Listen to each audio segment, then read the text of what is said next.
বেগম খালেদা জিয়ার যদি চূড়ান্ত বিপদ ঘটে, তাহলে আজকে বা কালকের মধ্যে যদি দুঃসংবাদ আসে, তাহলে তফসিল কি আসলে থাকবে কিনা আমার যথেষ্ট সন্দেহ আছে। হয়তো সপ্তাহখানিক পিছিয়ে যেতে পারে বা 2-4 দিন বাদ। ডাক্তার তাসলিম যারা কি করতে গিয়ে কি হয়ে গেল? ডাক্তার তাসলিম যারা এনসিপি থেকে পদত্যাগ করেছে, এটা নিয়ে রাজনীতিতে তোলপাড়। বোঝা গেছে যে তাসলিম যারা ইজ ভেরি ইম্পর্টেন্ট। তবে মজার বিষয় হচ্ছে যে তাসলিম যারা ঘুরে ফিরে আবার জামাতের দিকে আসতে বাধ্য হবে। তাসলিম যারা জামাত ফ্যামিলির, তার স্বামী নাকি একসময় শিবির করেছে, আমি শুনেছি। মেঘালয় পুলিশের সাথে যোগাযোগ করে যেটি জানতে পেরেছি, তারা ইতোমধ্যে পুত্রী ও স্বামীকে গ্রেফতার করেছে। ওসমান হাদিকে গুলির পরদিন র্যাবের হাতে আসা শুটার ফয়সালের বোনের আগারগাঁওয়ের বাসার পাশের বিল্ডিং এর ফুটেজ এটি, যেখানে দেখা যায় ফয়সাল তার মাকে নিয়ে বাসার নিচে পরিত্যক্ত স্থানে কিছু একটা খুঁজছে। পরে র্যাবের অভিযানে জানা যায় পরিত্যক্ত সেই স্থান থেকে বেশ কয়েকটি গুলি পাওয়া যায়। এই একই ধরনের গুলি দিয়ে হত্যা করা হয় হাদিকে। আপনি ভারতের কাছে দস্তখত দিয়ে যদি দেশে আসেন, তাহলে আপনার মৃত্যুর সন্নিকটে। আপনার বাবা রক্তের সাথে তাহলে আপনি বেইমানি করতেছেন, আপনার মায়ের রক্তের সাথে আপনি বেইমানি করতেছেন। আপনার বাবা তালপট্টি দ্বীপ দেয়নি বলে শেখ হাসিনাকে এখানে ঢুকানোর 17 দিনের মাথায় আপনার বাবাকে হত্যা করা হয়েছে। আপনার ডক্টর ইউনূস সরকারের অসাধারণ কৌশল, আর এই কৌশলে ধরাশয়ী হতে যাচ্ছে বিএনপি। ডক্টর ইউনূস বিএনপিকে ফাঁদে আটকে সরকারের সিদ্ধান্ত মানতে বাধ্য করছে। যেই লোক তার নিজের বাবার হত্যা বিচার করতে পারে না, দিন বিদেশে থাকার পরেও জন্য সে বলে না আমার পিতৃ হত্যার বিচার চাই। ওসমান হাদিকে নিয়ে ইনকিলাব মঞ্চের ইঙ্গিত বিএনপির দিকে। জামাত প্রধান দল, তো জামাত যেখানে বিএনপির সাথে জোট করে বিএনপিকে খেয়ে ফেলার উপক্রম করে, সেখানে নিঃসন্দেহে যারা ঢুকবে জামাতের জোটে, জামাতের নেতৃত্বে, তারা জামাতকে স্পর্শ করতে পারবে না, একটা চুলও স্পর্শ করতে পারবে না। অর্থাৎ তাদের আব্বাস এমনটাই তো চাই। ডক্টর মোহাম্মদ ইউনূস এর মতন একজন মাফিয়া ডন। দর্শক, অনেক হয়েছে ধানাই পানাই, হুমকি ধামকি, এবার টাইম টু অ্যাকশন। আর এই অ্যাকশনের জন্য সকল রকমের প্রস্তুতি কমপ্লিট করে ফেলেছে ডক্টর মোহাম্মদ ইউনূস। আমি মনে করি এটা একটা গায়েবী খেলা, যে দিন শেষে চোর ধরা খাইয়া গেছে। শুনতে অবিশ্বাস্য লাগছে, তাই না? কিন্তু ঠিক এই অসম্ভব কথাটাই এবার বাস্তব করার হুমকি দিয়েছেন কে? বাংলাদেশের বর্তমান অন্তর্বর্তী সরকারের প্রধান ডক্টর মোহাম্মদ ইউনূস, যিনি সারা বিশ্বে নোবেল জয়ী এবং শান্তির দূত হিসাবে পরিচিত। এই নামটাই হয়তো বাংলাদেশের ভাগ্য লিখবে। এমন কিছু সত্য আজ আপনাদের সামনে আনবো, যা মূলধারার মিডিয়াতেও ভয়ে বলা হচ্ছে। সুপ্রিমেসি, শ্রেষ্ঠত্ব মেনে নিতে বাধ্য হচ্ছে, বিশেষ করে দুইটা পয়েন্টে। বিএনপি মারা খাওয়া সারা। ডক্টর ইউনূস সরকারের অসাধারণ কৌশল, আর এই কৌশলে ধরাশয়ী হতে যাচ্ছে বিএনপি। ডক্টর ইউনূস বিএনপিকে ফাঁদে আটকে। দর্শক, গত রাতে একটা বেশ মজার এবং চাঞ্চল্যকর খবরই এসেছে গণমাধ্যমে। সেই খবরটা হচ্ছে কিছুদিন আগেই ওসমান হাদিকে মেরে ফেলার ঘটনায় যে মূল মাস্টারমাইন্ড বা যার আদেশেই মূলত ওসমান হাদিকে মেরে ফেলা হয়েছে, সে এবার হাতে নাতে ধরা পড়েছে। সে হচ্ছে ওসমান হাদির আসনে ওসমান হাদির প্রতিদ্বন্দ্বী প্রার্থী বিএনপি নেতা, যে ইতিমধ্যেই হাতে নাতে ধরা পড়েছে। আর তারেক রহমানের চোখের সামনে খালেদা জিয়ার মৃত্যু হয়, অবশেষে খালেদা জিয়ার ভিডিও প্রকাশ হয়। দর্শক, এখানে দেখতে পাচ্ছেন তারেক রহমান ও খালেদা জিয়ার মৃত অবস্থার সেই ভিডিও ফুটেজ। এইদিকে আজকে তারেক রহমান বিশাল একটি সত্য নিউজ প্রকাশ করে তার মার বিষয়ে। খালেদা জিয়া আগেই মৃত্যুবরণ করেন, এবার মূল সত্য ঘটনাটি তারেক রহমান ভিডিও আকারে প্রকাশ করেন। এদিকে এবার সবশেষে খালেদা জিয়ার মৃত্যুর সংবাদ সত্য হলো, বেরিয়ে আসলো গোপন তথ্য। দীর্ঘ 1 মাস আগেই মারা গেছেন বেগম খালেদা জিয়ার স্বাস্থ্য সংকট নিয়ে গতকাল বেশ রাতে হঠাৎ করে একটা ব্রিফিং আমার কাছে খুবই তাৎপর্যপূর্ণ মনে হচ্ছে। বলা হচ্ছে যে 1 মাস বেগম খালেদা জিয়ার চিকিৎসা চললেও আশাব্যঞ্জক কোনো উন্নতি নেই। দেশবাসীর কাছে তারেক রহমান দোয়া চেয়েছেন। ডাক্তার ABM জাহিদ হোসেন কালকে এই কথা বলেছেন। সাংবাদিকদেরকে তিনি ডাকেননি, তো উপস্থিত সাংবাদিকদের কাছে হঠাৎ করে ব্রিফিংটা বেশ গুরুত্বপূর্ণ। বেগম খালেদা জিয়ার শয্যা পাশে বা আইসিইউতে হয়তো অবস্থান করেছেন 2 ঘন্টারও বেশি তারেক রহমান। হয়তো খালেদা জিয়ার একেবারে সময় ঘনিয়ে এসছে, মনে করা যায় 2 ঘন্টার বেশি সময় অবস্থান করা, তারপরে গভীর রাতে ব্রিফিংটা, একটা নতুন পরিস্থিতি। চিন্তা করেন, তারেক রহমান আসার পর গণসম্বর্ধনা, সারা দেশে নেতাকর্মীরা উজ্জীবিত, ঠিক সেই সময় বেগম খালেদা জিয়ার বিষয়ে এরকম একটি বিবৃতি। ইতিমধ্যে বেগম খালেদা জিয়ার নামে 2টি নির্বাচনী এলাকা থেকে মনোনয়নপত্র সংগ্রহ করা হয়েছে। এই অবস্থা, বেগম খালেদা জিয়ার যদি চূড়ান্ত বিপদ ঘটে, তাহলে আজকে বা কালকের মধ্যে যদি দুঃসংবাদ আসে, আরো খারাপ। তাহলে তফসিল কি আসলে থাকবে কিনা আমার যথেষ্ট সন্দেহ আছে। হয়তো সপ্তাহখানিক পিছিয়ে যেতে পারে, বা 2-4 দিন 5 দিন। বেগম খালেদা জিয়া নিজেও যেহেতু প্রার্থী, তারপরে সবচেয়ে বড় কথা হলো যে 3 বারের প্রধানমন্ত্রী, তার ব্যাপারে সরকার ঘোষণা করেছে রাষ্ট্রের এই মুহূর্তে সবচেয়ে গুরুত্বপূর্ণ ব্যক্তি তিনি। তার জন্য SSF এর নিরাপত্তা সহ সমস্ত কিছু সরকার করেছে। কোন রকম কমতি নেই, ঘাটতি নেই। সর্বোচ্চ এই মানুষটির একটা বিপদ মানে সবকিছুই কিন্তু শিডিউলটা এলোমেলো হয়ে যাওয়া। হয়তো তেমন একটা আশঙ্কা আছে বেগম খালেদা জিয়ার বিষয়ে। কখন কি ঘোষণা হবে? ভেন্টিলেশনে আছেন, ICU-তে আছেন। এই বয়সে সাধারণত ভেন্টিলেশন থেকে বেরোয় আসাটা বেশ কঠিন। মিরাকল যদি কিছু ঘটে সেটা অন্য বিষয়, কিন্তু স্বাভাবিকভাবে ভেন্টিলেশন খোলার পর স্বাভাবিক শ্বাস প্রশ্বাস নেওয়া, এটা আশা করাটা কঠিন। যদিও হায়াত মত আল্লাহর হাতে, সে কারণে চূড়ান্ত কথা বলতে পারছে না দর্শক। সবচেয়ে বড় কথা হলো যে এই বিষয়ে সিদ্ধান্ত নেওয়ার দায়িত্ব ডাক্তারদের, চিকিৎসকদের, তার পরিবার। এই অবস্থায় কি হবে দর্শক বুঝতে পারছি না। অনেকে মনে করছেন যেতে হয়তো বিএনপি একটা বিপর্যয়ের মধ্যে পড়লো, তারেক রহমান একটা কঠিন পরিস্থিতির মধ্যে পড়লো, নির্বাচনের আগে ভাগে এমন একটা অবস্থা। নির্বাচনের সময় বেগম খালেদা জিয়ার উপস্থিতিটাও দরকার ছিল, সেটা তো হচ্ছেই না। তার জীবনটা বাঁচানোটাই এখন বড় চ্যালেঞ্জ ডাক্তারদের কাছে। সেই জায়গায় কতটুকু কি হবে, কি পরিস্থিতি হবে দর্শক আসলে কল্পনা করতে পারছি না। আপনাদের কাছে জাস্ট আমি একটু আমার অনুভূতিটা শেয়ার করার জন্য আসলে এই ভিডিওটা করা। বেগম খালেদা জিয়া যদি অসুস্থ অবস্থায় বেঁচে থাকেন তাহলে নির্বাচনটা নির্বিঘ্ন হবে, কিন্তু যদি বড় কোনো দুঃসংবাদ আসে তাহলে এই তফসিলটা ঠিক থাকবে কিনা, বিএনপি নির্বাচনে কিভাবে পার্টিসিপেট করতে পারবে, তার সমস্ত মনোযোগটা থাকবে কিনা কিছুই বোঝা যাচ্ছে না। মানে পুরো বিষয়টা একটা এলোমেলো অবস্থার মধ্যে পড়ে যাচ্ছে। সময়টা খুব গুরুত্বপূর্ণ। এখন আসলে কোনো কিছুই তো থেমে থাকে না। আপনি আমি কেউই পৃথিবীতে বেঁচে থাকবো না, কিন্তু পৃথিবী তার আপন নিয়মে চলতে থাকবে, সেভাবে হয়তো চলবে। এখন পরিস্থিতি যাই হোক না কেন সেটা মেনে নিয়ে আসা তো আর কোনো উপায় নেই। রাব্বুল আলামিন যখন যাকে ডাক দেবেন সে চলে যাবে, এটাই হলো নিয়ম। এই নিয়মের বিপরীতে কিছু করার আমাদের ক্ষমতা নেই। সুতরাং আমাদের গণতন্ত্রের উত্তরণ, রাজনৈতিক পরিস্থিতিটা স্বাভাবিক রেখে বেগম খালেদা জিয়ার প্রতি শ্রদ্ধা জানানো, সম্মান জানানো, সেই দায়িত্বটা হয়তো আরো অনুভূত হবে। সেটাই এখন হয়তো সেই দিকেই যাচ্ছে। কারণ কালকে রাতের থেকে আসলে যেই আভাস ইঙ্গিতটা পাওয়া গেল তাতে ভালো বোধ করছি না দর্শক। চেহারা দেখলে মনে হয় আই এম নট শিওর, আমি দায়িত্ব নিয়ে বলতে পারছি না। কিছু বিষয় দায়িত্ব নিয়ে বলি, আবার কিছু বিষয় শোনা কথা এরকম। তবে এনসিপির অনেক নেত্রী যারা একদম হিট নেত্রী, তাদের অনেকের একাধিক জনের হাজবেন্ডকে আমি চিনি যে সরাসরি শিবিরের সাথে ছিলেন, অবশ্য তাও ডাক্তার হোয়াট এভার। এখানে ডাক্তার তাসনিম যারা সম্পর্কে অনেক কথা উঠে আসছে, নানান মহল থেকে তাকে ছোট করা হচ্ছে। সরাসরি এনসিপির লোকজনই মুখ খুলেছে যে তাসনিম যারাকে অতিরিক্ত মূল্যায়ন করা হয়েছে, একদম পার্টির আহ্বায়কের মতো মূল্যায়ন করা হয়েছে, অথচ জুলাই আন্দোলনে তার কোনো অবদান ছিল না। তিনি অতীতে কখনো কোনো আন্দোলনের সাথে জড়িত ছিলেন না। তিনি অনেকটা উড়ে এসে জুড়ে বসেছেন। এই উড়ে এসে জুড়ে বসা লোককে এভাবে মূল্যায়ন করা ঠিক না। অতিরিক্ত মূল্যায়ন করেছে। তাসনিম যারা এনসিপি কে ব্যবহার করেই তিনি পরিচিতি পেয়েছেন, রাজনীতিতে প্রতিষ্ঠিত হয়েছেন, মানুষ তার উপর আস্থা রেখে তাকে বিকাশে টাকা পয়সা দিয়েছে, অনুদান দিয়েছে। এখন তিনি এনসিপি থেকে পদত্যাগ করছেন, এটা এনসিপির সাথে বেইমানি নানানভাবে বলা হচ্ছে। কিন্তু আমি যেটা দেখছি যে ডাক্তার তাসনিম যারা ঘুরে ফিরে আবার জামাতের জোটের দিকে আসবেন। আমার বিশ্লেষণ যে তাসনিম যারা যাই বলুক যাই করুক, একটা পর্যায়ে এসে জামাত সমর্থিত জোটের প্রার্থী হিসেবে তাসনিম যারা টিকে যেতে পারেন যথেষ্ট ইঙ্গিত পাচ্ছে এবং খোঁজখবর নিয়ে এটা মনে হয়েছে। অতএব তাসনিম যারাকে শুরুতেই একদম এমন জায়গায় ঠেলে দিয়েন না যে তাকে আর পরবর্তী গ্রহণ করা যায় না। তাকে অ্যাপ্রোচ করার চেষ্টা করা হচ্ছে, তবে এটা পরিকল্পিত নাটক হতে পারে।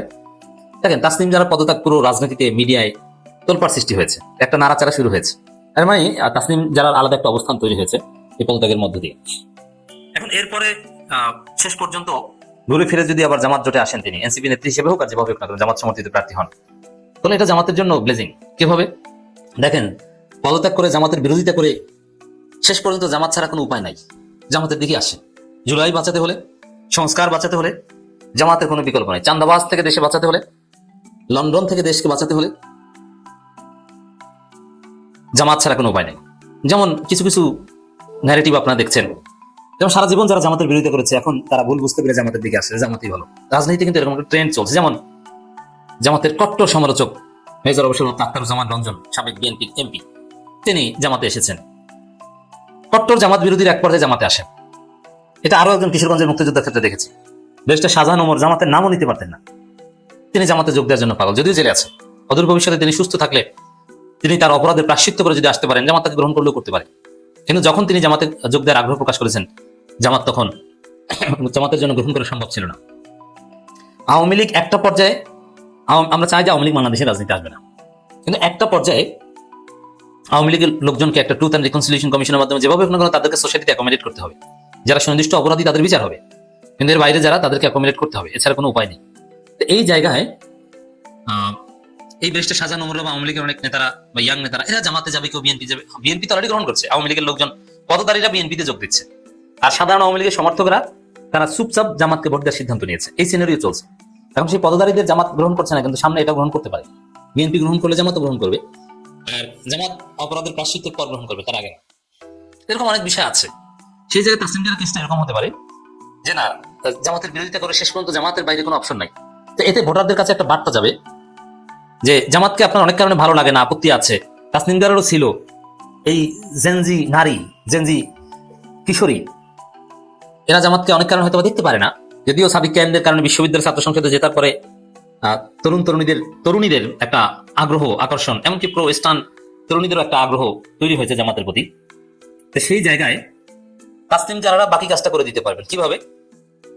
যে আমি জামাতের বিরোধিতা করতাম, বিরোধিতার কারণে এনসিপি থেকে পদত্যাগ করেছিলাম, এরপরে আবার জামাতের কাছেই এসেছি ঘুরে ফিরে, কারণ জামাত নিয়ে কিছু আপত্তি থাকলো দিন শেষে বিএনপির মতো জুলাই বিরোধী ভারতের দালাল চান্দাবাজদের ঠেকাতে হলে জামাত ছাড়া কোনো উপায় নেই। বাবারা, ছেলেরা, মেয়েরা সবাই জামাতকে ভোট দাও, দাঁড়িপাল্লা বা জামাত সমর্থিত জামাত জোটকে ভোট দাও। এরকম একটা ট্রেন্ড, এরকম একটা ন্যারেটিভ প্রতিষ্ঠিত হতে পারে, যথেষ্ট সম্ভাবনা রয়েছে বলে আমরা ধারণা করছি। তো দর্শক, এই জন্য তাসলিম জারাকে আমি একদম ঠেলে দিতে চাই না। হ্যাঁ, অনেকে যেটা বলছেন যে তাসলিম জারার কোনো অবদান ছিল না, জুলাইতে না, জুলাইয়ের আগে না, কিছু না, তিনি ইউটিউবার ছিলেন, ডাক্তার হলো, ডাক্তার তো কত আছে, কিন্তু তার রিলেভেন্স আমাদের কাছে ইউটিউবার হিসেবে। তিনি ভালো ভালো কন্টেন্ট বানাতেন, স্বাস্থ্য সচেতনতামূলক, এবং তার কন্টেন্ট যথেষ্ট রিচ এবং মানুষ দেখতে উপকৃত হতো। এই জায়গা থেকে মানুষ তাকে চেনে। তো তার মতো একজন শক্তিশালী সোশ্যাল ইনফ্লুয়েন্সার আগে থেকে রাজনীতি সবার করতে হবে এটা জরুরি না। তার এখন মনে হয়েছে যে এখন আসা প্রয়োজন, এসেছেন। জুলাইয়ের পর তো অনেকেই রাজনীতি এসেছেন, ইটস ভেরি গুড। তবে তিনি তো ফ্যাসিবাদের সাথে সম্পৃক্ত ছিলেন না, তাদের তিনি আসতে পারেন, এনসিপি থেকে যে কোনো দলে আসতে পারেন। ইউরোপ আমেরিকা থেকে অনেকে জামাতের নমিনেশন নিয়ে এমপি ইলেকশন করতে আসছে না। তারা কি বাংলাদেশে আন্দোলন করেছে? তারা বিদেশে বসে ফ্যাসিবাদ বিরোধী আন্দোলন করেছে। এই জন্য বলবো যে বিএনপি, তারেক রহমান তো সেফ জোনে ছিলেন গত 15 বছর। তারেক রহমান শাশুড়ির কোনো তার কোনো অবদান আছে? তিনি তো একদম বিলাসী জীবনে ছিলেন। তিনি যদি এখন দেশে এসে প্রধানমন্ত্রী ক্যান্ডিডেট হতে পারেন, তো তাসলিম জারা অতীতে কি করেছেন ডাজন্ট ম্যাটার। তিনি বাংলাদেশে এসে রাজনীতি করতে পারবেন, রাজনৈতিক দলের গুরুত্বপূর্ণ পদ পেতে পারবেন, নমিনেশন পেতে পারবেন, কোনো সমস্যা নেই। তবে এগুলো আমরা বলতে চাই না। আমার অবজারভেশন হচ্ছে যে তাসলিম জারা, হ্যাঁ, তাসলিম জারার ইডিওলজিক্যাল কিছু ডিফারেন্স আছে, থাক, কোনো ব্যাপার না। যেমন অনেক প্রো ওয়েস্টার্ন ফিলোসফি বা চিন্তা চেতনায় বিশ্বাসী, কোনো সমস্যা না। কারণ এই বাংলাদেশে যারা এখন ক্ষমতা আসবে তারা একদম পিওর ইসলামপন্থী, ডাকসো মডেল। এখানে প্রো ওয়েস্টার্ন থাকবে, ইস্টার্ন থাকবে, ইসলামপন্থী থাকবে, সব লিবারেল থাকবে, এমনকি বামপন্থীরাও আসতে পারে। মূল বিষয় হচ্ছে বাংলাদেশপন্থী হতে হবে এবং দুর্নীতি মুক্ত, চাঁদাবাজি মুক্ত, ভারতের দালালি মুক্ত একটা সরকার চাই। সেখানে মুক্তিযোদ্ধা থাকবে, সেখানে লন্ডনপন্থী থাকবে, চীনপন্থী থাকবে, কোনো সমস্যা নাই। নানান থিওরি, কিন্তু মূল পয়েন্ট হচ্ছে এটা। আমির জামাত 3টা পয়েন্ট বলেছেন, এই 3 পয়েন্টে এক হলে যে কেউ আসতে পারে। এই জন্য কিছু চিন্তা ভাবনা যেটা রক্ষণশীল ইসলামীদের সাথে যায় না, তাসলিম জারা থাকতে পারে, কিন্তু ডাজন্ট ম্যাটার। এখানে মাসলাহাতে মুরসালা হচ্ছে তুলনামূলকভাবে ভালো। চান্দাবাজ, ভারতের দালাল এবং জুলাই বিরোধী শক্তি যেতে তাসলিম জারা 1000 বার। এই জন্য আমি বিশ্বাস করতে চাই ঘুরে ফিরে আবার তাসলিম জারা এনসিপিতে আসবেন, জামাত জোটের প্রার্থী হবেন। দৌড়ান, আপনি নিজেও কিন্তু হয়রান হইবেন। কাউকে যদি দৌড়ের উপরে রাখেন, আপনি কিন্তু নিজেও হয়রানি হইবেন, এটার অর্থ বুঝেন। আর একটা কথা মনে রাখবেন, বাংলাদেশকে যদি আপনারা এই অশান্তি করেন, বাংলাদেশে যদি কোনো রকম ঝামেলা করেন, সার্জিক্যাল স্ট্রাইক বলেন বা যাই করেন না কেন, বুঝছেন, তাহলে বাংলাদেশে যে মনে করেন যে অর্থনীতি আছে, বাংলাদেশে যে বর্তমানের যে সিচুয়েশন, বাংলাদেশে যে প্রবাসীরা আছে, তারা যদি সবাই এক হয়, আর বাংলাদেশে যে পলিটিশিয়ান যারা রয়েছে তারা যদি একটু ঠিকঠাক মতো ঘুরে দাঁড়ায়, বুঝছেন, তাহলে কিন্তু ভাই যত সহজ আপনারা ভাবতেছেন তত সহজ নয়। কারণ যুদ্ধের জন্য লাগে পয়সা। যুদ্ধের জন্য লাগে পয়সা, কিন্তু আমাদের কাছে পয়সা আছে। এখন আমাদের পয়সাটা ঠিক কাজে ব্যবহার হয় না, সেটা হলো ভিন্ন অর্থ, সেই আলোচনা আমি যাচ্ছি না। কিন্তু বাংলাদেশের উপর যখন কোনো আঘাত আসবে তখন নিশ্চয়ই বাংলাদেশে কোনো পলিটিশিয়ান বা বাংলাদেশের কোনো মানুষ চুপচাপ বসে থাকবে না। বিশেষ করে মানে দেশপ্রেমের ব্যাপারে আমরা কিন্তু সবাই এক, দেশপ্রেমের ব্যাপারে কিন্তু আমরা সবাই এক। তো কাজেই বাংলাদেশকে যদি আপনার সার্জিক্যাল অ্যাটাক করেন, তো বাংলাদেশের পাল্টা ঘুরে দাঁড়ানোর জন্য যত টাকা পয়সা যা কিছু লাগে, এই আমরা যে 20-30 লাখ 50 লাখ প্রবাসীরা আছি, বিলিয়ন ডলার বাংলাদেশে আমরা পাঠাই, এটার আমরা ডাবল পাঠাবো, বুঝছেন? তখন আমরা ডাবল পাঠাবো।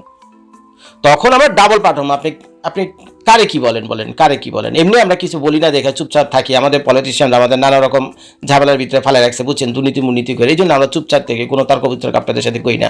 কিন্তু আমাদের সাথে লাগালাগি করতে এলে ভাই আমরা কিন্তু মানে ছেড়ে দেওয়ার কথা না, কেউ ছাড়বে না। আমি আপনাদের হুমকি দিতেছি না, ভয় দেখাইতেছি না, কিছুই করতেছে না, আমি জাস্ট বলে দিলাম আকার ইঙ্গিতে, বুঝছেন? কিন্তু আমরাও কিন্তু ভাই কম না। আরেকটা জিনিস হলো, আপনারা যদি আমাদেরকে অশান্ত করে তোলেন, এই সার্জিক্যাল অ্যাটাক করেন বা যাই খুশি করেন না কেন, বাংলাদেশের অভ্যন্তরে কোনো অশান্তি তৈরি করেন, আপনারা কি শান্তিতে থাকবেন? আপনারা কি শান্তিতে দেখবেন? আরে ভাই, যে পয়সা খরচ করে আপনি আপনাদের দেশকে রিকনস্ট্রাকশন করতেছেন, তারপরে নিজের দেশকে ডেভেলপ করতেছেন, শুধুমাত্র আপনাদের বর্ডারে যদি উত্তেজনা ছড়ায় যায়, তাহলে তো আপনাদের বিলিয়ন ডলার তো খরচ করতে হবে শুধুমাত্র আপনাদের বর্ডার সুরক্ষার জন্য। সেই খেয়াল আপনারা রাখছেন। যদি বাংলাদেশ মানে উত্তেজনার ভিতরে রাখেন, অশান্ত রাখেন, তো এই অশান্তকে দমন করার জন্য আপনার বর্ডারের পিছনে যে বিলিয়ন ডলার গিয়ে খরচ হবে, তো আপনার দেশের অর্থনীতির কী হবে? জিডিপির উপরে তো একটা এফেক্ট পড়বে। কারণ যে পয়সাটা আপনার গরিব মানুষ, কাঙ্গাল ভুকানাঙ্গা যা ভারতীয় আছে, বুঝছেন, তাদের জন্য ব্যয় করতে পারতেন, সেই টাকাটা এখন ব্যয় করতে পারবে খামাখা গিয়ে বর্ডারে, কারণ আপনি আরেকজনের সাথে ঝামেলা লাগে বসে রয়েছেন। এইগুলো একটা। দ্বিতীয় কথা হলো, আপনার পশ্চিম দিকে আছে হলো পাকিস্তান, আর পূর্ব দিকে হলো বাংলাদেশ। এই দুইটা দেশকে যদি আপনি ডিস্টার্ব করেন বা আপনি তাদের সাথে ঝামেলা টামলা করে বয়ে থাকেন, এই দুই দেশ থেকে যখন আপনি চেপটা ধরবে, বুঝছেন, তখন আপনি কি কতক্ষণ কি করবেন আমারে বুঝান ভাই। শুধুমাত্র সাবমেরিন থাকলে হয় না, কামান ট্যাঙ্ক দিয়ে যুদ্ধে জয়লাভ করা যায় না। আর যদি তাই হইতো, তাহলে পৃথিবীর দ্বিতীয় পরাক্রমশালী দেশ ছিল রাশিয়া। এতদিনে পৃথিবীর মানচিত্রে ইউক্রেনের কোনো অস্তিত্বই থাকতো না। কিন্তু এই 3টা বছর, 2023 সালে না 22 সালে জানি সে যুদ্ধ শুরু হয়েছে, 2025 সালের মুহূর্তে যখন আমি ভিডিওটা করছি, রাশিয়া তার সর্বশক্তি দিয়ে ইউক্রেনকে খাওয়ার জন্য চেষ্টা করতেছে। পারছে খাইতে লেগে? পারেনি। আর আপনাদের কি মনে হয় ভাই, বাংলাদেশকে যদি ভারত খাইতে আসে, চায়না কোনোদিন বসে থাকবে? কোনোদিন বসে থাকবে না, কোনোদিন বসে থাকবে। বরঞ্চ চায়না এই সুযোগটার অপেক্ষায় আছে। বছরের বছর ধরে চায়না এই সুযোগটার অপেক্ষা করতে, যদি খাস না গেলে যা না বাংলাদেশের খা, ধর বাংলাদেশে সার্জিক্যাল স্ট্রাইক কর, মার 2-4টা মালিক তো চায়নাও চাইতেছে। কারণ হলো, যদি এই ধরনের ঝামেলা পাক আনতে, চায়না নিঃসন্দেহে বাংলাদেশের পাশে এসে যাবে। কারণ শত্রু বন্ধুর বন্ধু, এটি নিয়ম। শত্রু বন্ধুর বন্ধু, তো এখন এটি নিয়ম। তো ভারত যেহেতু চায়নার বিরাট একটা শত্রু, তো ভারত যদি বাংলাদেশকে ডিস্টার্ব করতে আসে, তো চায়না চুপ থাকবে না। চায়না বাংলাদেশের সাপোর্ট নিয়ে কি হবে, পাল্টা একটা মানে কি বলে ব্যাকফাইট, যেটাকে বলে পাল্টা একটা ব্যাকফাইট তো হবে। তারপরে কাহিনীতে আবার আরেকটা আছে, ওই যে 7টা সিস্টার। এখন আপনাদের কামান, বন্দুক, ট্যাঙ্ক যা কিছু থাক না কেন, সাবমেরিন, ক্ষেপণাস্ত্র, ধরে নিলাম আপনাদের পারমাণবিক মালটাল আছে, সবই ঠিক আছে। কিন্তু কথা হলো, আপনাদের যে 7টা অঞ্চলের যে জনগণ আছে, এরাও তো বহু বছর ধরে আন্দোলন করে আইতেছে এই অঞ্চলটাকে স্বাধীন করার জন্য, কিন্তু তারা ব্যাকআপ পাইতেছে না। এখন যদি আপনারা বাংলাদেশকে ডিস্টার্ব করেন, এবং খোদা না করুক বাংলাদেশের পলিটিশিয়ানরা পাল্টা এই যে শিলিগুড়ি, তারপরে ওই শিলিগুড়ির ওই যে চিকেন নেক আছে ওদিক দিয়ে, তারপরে ভারতের যে 7টা অঙ্গরাজ্য আছে, বুঝছেন, তো ওখানকার যে রিবেল গ্রুপ আছে, বিদ্রোহী গ্রুপ আছে, বুঝছেন, তো তাদেরকে যদি সহযোগিতা করে, তো পাশে আছে আবার উত্তর দিক দিয়ে আবার চায়না আছে, তাই না? এরাও যদি ঠিকঠাক মতো ওদেরকে একটু লজিস্টিক সাপোর্ট দেয়, এটা আশা ভরসা দেয়, পিঠের ভিতরে একটু থাপ্পড় দিয়ে দেয়, আগে বারো আমরা পিছনে আছি, তো বুঝতে পারছেন, শুধু সেই বিদ্রোহ যদি হয়, তো এই বিদ্রোহ দমন করা আপনার জন্য কঠিন হয়ে যাবে। তো কাজেই বাংলাদেশের সাথে বন্ধুত্ব রাখেই কিন্তু আপনারা যা উন্নতি করার করছেন, ওই যেটা ভিডিও শুরুতে বললাম, যদি বাংলাদেশকে দৌড়ের উপরে রাখেন, তাহলে আপনাদেরকেও হয়রান হইতে হবে, দৌড়াইতে আপনাকে হবে। ডক্টর ইউনূস সরকারের অসাধারণ কৌশল, আর এই কৌশলে ধরাশয়ী হতে যাচ্ছে বিএনপি। ডক্টর ইউনূস বিএনপিকে ফাঁদে আটকে সরকারের সিদ্ধান্ত মানতে বাধ্য করছে। হ্যাঁ, এটা শাসকের কাজ। এটাই কিছু দুষ্ট চক্র রাষ্ট্রের আইন মানতে চাইবে না, সরকারের আনুগত্য করতে চাইবে না অযৌক্তিকভাবে। আর ন্যায্য কোনো বিষয় হলে তো সরকারের বিরুদ্ধে আন্দোলন করবে, কিন্তু আন্দোলনও করবে না, আবার পেছনের দরজা দিয়ে ষড়যন্ত্র করার চেষ্টা করবে।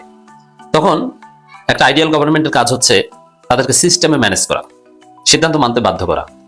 আপনারা জানেন যে সার্বভৌমত্ব দুই প্রকার। There are 2 types of sovereignty. One is internal sovereignty, another is external sovereignty. External sovereignty is বহিঃশক্তির কাছ থেকে বাংলাদেশ মুক্ত, স্বাধীন, কোনো এক্সটার্নাল প্রেশার ছাড়া সিদ্ধান্ত নিতে পারবে। বাংলাদেশের একটা বর্ডার থাকবে, যে বর্ডার ক্রস করে চাইলেও বহিঃশক্তি ঢুকতে পারবে না একটা নিয়ম মানা ছাড়া। এটাকে বলা হয় এক্সটার্নাল সভরেন্টি। আর ইন্টারনাল সভরেনিটি হচ্ছে জনগণের উপর সরকারের, রাষ্ট্রের আইন প্রয়োগের ক্ষমতা, আরো সহজভাবে বললে বল প্রয়োগের ক্ষমতা, বাধ্য করার ক্ষমতা। অতএব এটা সরকারের মৌলিক একটা দায়িত্বের মধ্যে পড়ে। সরকার বাধ্য করবে আইন মানতে, সিদ্ধান্ত মানতে, যদি যৌক্তিক সিদ্ধান্ত হয়, আর সেই সিদ্ধান্ত অযৌক্তিক হলে জনগণ প্রতিরোধ করবে। দেখেন, বিএনপি এখন নির্বাচন চায় না। এখন বিএনপি নির্বাচন চায় না, এটা সরাসরি বলুক। সরাসরি সরকারের কোনো অযৌক্তিক সিদ্ধান্ত যদি হয়, যেমন ফেব্রুয়ারিতে নির্বাচন যদি অযৌক্তিক হয়, সেটা বিএনপি খোলামেলা বলবে যে আমরা মানি না। কিন্তু না, তারা বলে যে আমরা মানি, আমরা রাজি, আমরা প্রস্তুত, কিন্তু তলে তলে নির্বাচন পেছাতে চায়। এনসিপি কে দিয়ে বলাচ্ছে, কর্নেল অলিকে দিয়ে বলাচ্ছে খালেদা জিয়ার এই অসুস্থতার মধ্যে তফসিল ঘোষণা করা ঠিক হবে না। এটা বিএনপি বলাচ্ছে আমরা জানি। আবার কংগ্রেস নামের একটা দলের মাধ্যমে রিট আবেদন করায় নির্বাচনের কার্যক্রম স্থগিত করাতে। এরকম নানান নাটক চলছে, আমরা তো দেখছি। তো দর্শক, এই জায়গায় ডক্টর ইউনূস সরকারকে মাস্ট কৌশলী হতে হবে যে বিএনপি যাতে নির্বাচনে অংশ নিতে বাধ্য হয়। দিন শেষে হবেও সেটা, বিএনপি নির্বাচনে অংশ নিতে বাধ্য হবে, সরকারি সিদ্ধান্ত মেনে নিবে। অ্যাজ ইট ইজ ডাকসুতে ছাত্রদল দফায় দফায় দফায় দফায় বিরোধিতা করেছিল যে না, আমরা ডাকসু মানি না, সময় হয়নি, পরিবেশ পরিষদ কোথায়, শিবির প্রোগ্রামে বা ভিসির আমন্ত্রণে গিয়েছে, এ কারণে তারা মিটিং থেকে বের হয়ে যায়, অমুক তমুক কত কিছু। কিন্তু শেষে কি হয়েছে বলেন তো? ডাকসু নির্বাচন হয়েছে এবং শিবির জিতেছে, এবং সেটা ছাত্রদল চোরের মতো, পরাজিত শক্তির মতো মেনে নিয়ে, বিশ্ববিদ্যালয় শিবিরের সুপ্রিমেসি, ডাকসুকে মেনে নিয়ে চলতে হচ্ছে। এবং ছাত্রদল অনেক নেতা ধৈর্য হয়ে গেছে, অনেকের উত্থান হয়েছে অবশ্য, এবং চুপচাপ, কিছু করার নেই। ফেসবুকে দুই একটা পোস্ট দেওয়া ছাড়া বাস্তবিক পক্ষে ছাত্রদলের কোনো রাজনীতি ঢাকা বিশ্ববিদ্যালয়ে নেই। কেমন হয়েছে? জাতীয় নির্বাচনের খেলাটা এরকম হতে যাচ্ছে। বিএনপি নির্বাচন পেছনে ষড়যন্ত্র করবে, অমুক তমুক এই সে নানান কিছু করবে, বলবে, কিন্তু দিন শেষে সরকারের সাথে, ইউনূসের সাথে কৌশলে পারবে না। ইউনূসের যে অসাধারণ কৌশল, তাতে বিএনপি আটকা পড়বে। আমরা শেখ হাসিনাকে তাড়িয়েছি বাংলাদেশ থেকে, এবার বিএনপিকে ধরার পালা। জামাত তো আগেই আউট, এবার বিএনপিকে ধরার পালা। বিএনপিকে বাংলাদেশ থেকে বিতাড়ন করে তারপরে ছাড়বো। আমি আর ধৈর্য রাখতে পারলাম না। বিএনপির বর্তমান অবস্থা, আজকে বিএনপি কোন পর্যায়ে চলে গেছে, মানে খাদের কিনারায় কিন্তু অবস্থান করছে। যে কোনো মুহূর্তে বিএনপি ঢোপাস করে পড়ে যেতে পারে, এবং পুরা জনবিচ্ছিন্ন কিন্তু করে ফেলানো হয়েছে। আর এই জনবিচ্ছিন্ন কারা করেছে একটু দেখেন তো, মিলান তো। আমি কয়েকজনের নাম বলি, আপনারা একটু দেখেন তো তারা কারা। তারা বামপন্থী কিনা। নাম্বার 1 শাহেদ আলম, যাকে আমরা বিরানি আলম বলি। তার কথাবার্তা শুনছেন তো? সে হচ্ছে বুদ্ধিজীবী, বিএনপির বুদ্ধিজীবী। এখন শেখ হাসিনার সময় শেখ হাসিনার চাটুকারগিরি করেছে, তেল মেরেছে, দালালি করেছে, তারেক রহমানকে খালেদা জিয়াকে যাচ্ছে তাই বলেছে, বিএনপিকে কোনো দলের ভিতরেই গণ্য করে নেই। এখন আবার তারেক রহমানকে সে তেল মারছে। এরপরে এই যে ডক্টর জাহেদ, বামপন্থী, তার চিন্তা চেতনা দেখেন। মানে জামাত ইসলাম বা বিএনপি একত্রিত হয়ে একটা বাংলাদেশপন্থী একটা দল দেশ চালাবে, এই চিন্তা চেতনা তাদের ভিতরে নাই। যে কোনো ভাবে ভারতের আধিপত্য এখানে ডেকে আনতে হবে, এদের উদ্দেশ্যই কিন্তু এটা। এরপরে আব্দুল নূর তুষার, বামপন্থী। আনিস আলমগীর, ওরা তো আওয়ামী লীগ, এবং বিএনপি নমিনেশন দিয়েছে দুইজন আওয়ামী লীগকে, একেবারে খোদ আওয়ামী লীগের নেতাকে নমিনেশন দিয়েছে। দলের ভিতরে যদি যান, মির্জা ফখরুল ইসলাম আলমগীর সরাসরি বামপন্থী, এবং সেই কিন্তু এখন সবকিছু করছে। এরকম আরো নাম না জানা, নাম বললাম না, সবার নাম বলে কোলানো যাবে না। আরো অনেকেই আছে যারা, যাদের কথা, যাদের কার্যক্রম বিএনপিকে একেবারে জনপ্রিয়তার তলানিতে নিয়ে গেছে। বাংলাদেশে যদি সুষ্ঠু ভোট হয়, জনগণ যদি তাদের সঠিক মতামত ব্যালটের মাধ্যমে দিতে পারে, তাহলে লিখে রাখতে পারেন আপনারা, বিএনপির ভরাডুবি ঘটবে। কিন্তু অন্যদিকে খেলা চলছে, সে অন্য বিষয়, খেলাটা অন্য জায়গায় চলছে। জনগণের পিছনে আর এখন বিএনপি নাই, দৌড়াচ্ছে না। তারা এখন যেখান থেকে যারা ক্ষমতা এনে দিতে পারে তাদের পিছনে দৌড়াচ্ছে। তো এই যে বিষয়গুলো দেখেছেন, এদের বামপন্থীদের ভিশনটা কি, তাদের মিশনটা কি। আবার এনসিপি যখন জামাত ইসলামের সাথে জোট করার চিন্তা ভাবনা করছে, তখন এনসিপির ভিতরে কিছু নারী সহ কিছু মানুষ তারা এই খপ্পরে পড়ে গেছে, অর্থাৎ ওদেরকে লিড দিচ্ছে। অর্থাৎ বামপন্থীরা এই প্ল্যান নিয়ে আগাচ্ছে, এবং সেখানে কিন্তু মূল নায়কের ভূমিকা পালন করছে প্রথম আলো এবং ডেইলি স্টার, মতিউর রহমান এবং মাহফুজ আনাম। তো এনসিপির এদেরকে ধরেছে। এখন যখন এনসিপি জামাতের সাথে জোট করতে যাচ্ছে, জামাতের প্রতি তাদের এত চুলকানি, জামাতের প্রতি না, এদের চুলকানি মূলত ইসলাম শব্দ যেখানে আছে সেখানেই এদের চুলকানি। এরা এনসিপির 30 জন নেতা নেত্রী নাকি নাহিদ ইসলামের কাছে চিঠি দিয়েছে, স্মারকলিপি দিয়েছে, জামাতের সাথে জোট করলে তারা জোটে থাকবে না। চুলকানিটা কোথায় দেখেছেন? আর দেশ কিভাবে চলবে এদের এই চিন্তা নাই। ওদের চিন্তা জামাতের সাথে আমরা যাবো না, দেশ জাহান্নামে যাক। এই চুলকানি যতদিন থাকবে ততদিন তোমরা বাংলাদেশের রাজনীতি তো দূরের কথা, রাজনীতির প্রথম পাঠশালাতেই তোমরা ঢুকতে পারবে না। এটি একেবারে লিখে নিতে পারো। এই মহিলাগুলো, তাসনিম যারা, সামান্তা, শারমিন, ওই যে কুষ্টিয়ার যে মেয়েটা কি তাবাসসুম না কি যেন, এইগুলো এই দলের ভিতরে আছে। এরা অত্যাধিক নারীবাদী হয়ে গেছে। আর নারীবাদী হলেই কি তোমাদের ইসলাম শুনলেই তোমাদের চুলকাবে? নারীবাদী হলেই কি ইসলাম বিদ্বেষী হতে হবে? জামাতের সাথে তারা রাজনীতি করবে না, জোটে যাবে না। কার সাথে জোটে যাবে? এনসিপির ভবিষ্যৎটা কি হবে যদি এনসিপি জামাতের সাথে জোট না করে? বিএনপির সাথে যাবে? যাও, বিএনপির সাথে যাও। বিএনপি তো তোমাদের 4টা আসন দেবে। জামাত তো 30, 35টা, 40টা আসন দেওয়ার কথা বলেছে। এনসিপি নির্বাচনে গেলে যে অবস্থা করে ফেলেছে, এই মেয়েগুলো কিন্তু, এই মেয়েগুলো এবং ওই ছেলেগুলো যারা এই যে ইসলাম নিয়ে যাদের চুলকানি, এরা কিন্তু এই এনসিপি কে জনবিচ্ছিন্ন করে ফেলেছে। এদের পিছনে ওই গোষ্ঠীটা লেগেছে, আমি যাদের গল্প করলাম লেগে তাদেরকে দিয়ে এনসিপিটাকে ধ্বংস করার দ্বার প্রান্তে নিয়ে গেছে। এখন নাহিদ ইসলাম তো এটি বুঝতে পেরেছে। নাহিদ ইসলাম বুঝতে পেরেই তার এই প্রাণের দলটাকে জামাতের সাথে সে কিন্তু বাঁচিয়ে রাখার জন্য ওইখানে নিয়ে গেছে। 30-35টা আসন বা 40 জনকে নিয়ে বেড়ে আসতে পারবে। দর্শক, বাংলাদেশের বর্তমান রাজনৈতিক প্রেক্ষাপট নিয়ে খুবই তথ্যবহুল কিছু ভিডিও আজকে আপনাদের সাথে শেয়ার করতে যাচ্ছি। সবাইকে বলবো একটু ধৈর্য সহকারে আজকের ভিডিওটি পুরোপুরি দেখবেন এবং প্রত্যেকটি বিশ্লেষকদের বিশ্লেষণগুলো মনোযোগ সহকারে শুনবেন। তাহলে বাংলাদেশের বর্তমান রাজনৈতিক প্রেক্ষাপট নিয়ে গোপন কিছু তথ্য আজকের এই ভিডিওর মাধ্যমে আপনারা জানতে পারবেন। তো বুঝতেই পারছেন, ভিডিওর শুরুতে যেহেতু আপনারা অনেকগুলো ভিডিওর অংশ বিশেষ দেখেছেন, তো আজকের ভিডিওটি আসলে কতটুকু গুরুত্বপূর্ণ সেটা অলরেডি আপনারা আন্দাজ করতে পেরেছেন। আমি কথা বলার আপনারা সরাসরি মূল নিউজে নিয়ে যাওয়ার আগে বলবো, যারা এখন পর্যন্ত আমাদের এই ইউটিউব চ্যানেলটি সাবস্ক্রাইব করেনি, প্রতিনিয়ত এই ধরনের আপডেট গরম খবর পেতে আমাদের এই চ্যানেলটি সাবস্ক্রাইব করবেন। যারা ইতিমধ্যে সাবস্ক্রাইব করেছেন ধন্যবাদ। চলুন একটা লাইক দিয়ে সবগুলো ভিডিওর বিস্তারিত আলোচনা শুনে আসি। যেই লোক তার নিজের বাবার হত্যা বিচার করতে পারে না, দিন বিদেশে থাকার পরেও জন্য সে বলে না আমার পিতৃ হত্যার বিচার চাই। ইনকিলাব মঞ্চ শাহবাগে যে অবস্থান নিয়েছে, শাহবাগে অবস্থান নিয়ে তারা 3টা দাবির কথা বলেছে। একটা হচ্ছে দ্রুত বিচারিক ট্রাইব্যুনাল গঠন করে সর্বোচ্চ 30 কার্য দিবসের মধ্যে শহীদ শরীফ ওসমান হাদী হত্যা বিচার সম্পন্ন করতে হবে। হত্যাকাণ্ডে নিরপেক্ষ তদন্ত নিশ্চিত করতে FBI বা স্কটল্যান্ড ইয়ার্ডের মতো আন্তর্জাতিকভাবে স্বীকৃত পেশাদারী গোয়েন্দা সংস্থাকে যুক্ত করতে হবে। সিভিল ও মিলিটারি ইন্টেলিজেন্সের মধ্যে লুকিয়ে থাকা আওয়ামী সন্ত্রাসীদের চিহ্নিত করে গ্রেপ্তার ও বিচারের মুখোমুখি করতে হবে। আমি ইনকিলাব মঞ্চের সাথে একাত্মতা ঘোষণা করছি। ইনকিলাব মঞ্চ যে দাবি জানাচ্ছে, আমি এই দাবির সাথে একমত। শহীদ ওসমান হাদী কাণ্ডে এর বিচার যে কোনো মূল্যে করতে হবে। শহীদ ওসমান হাদীর কতগুলো রাজনৈতিক স্বপ্ন ছিল, আর বাস্তব রূপ দেওয়ার জন্য বাংলাদেশের মানুষকে মুখে দাঁড়াতে হবে। একজন শহীদ ওসমান হাদী না, আমাদের শহীদ ওসমান হাদী দরকার। তারেক রহমান সাহেব, আপনি বিএনপি করছেন, আপনি শহীদ জিয়ার সন্তান। আপনার উপরে শহীদ ওসমান হাদীর হত্যাকাণ্ডের বিচারের ক্ষেত্রে আমি বিশ্বাস করতে চাই না, কারণ আপনি ওই মানুষই না। যেই লোক তার নিজের বাবার হত্যা বিচার করতে পারে না, দিন বিদেশে থাকার পরেও জন্য সে বলে না আমার পিতৃ হত্যার বিচার চাই। সেই লোক তার মাকে যে ধীরে ধীরে শারীরিক অবনতি হয়েছে, তাকে মন কথা নিয়ে গিয়েছে, তারেক রহমান ওই বিচারটাও চাইবে না। ঠিক দালাল কুয়ারের বাচ্চা ভারতে ছিল, এই বিচার চাইবে না এই গুম খুনের, কারণ ও কোনোদিন গুমই হয় নাই।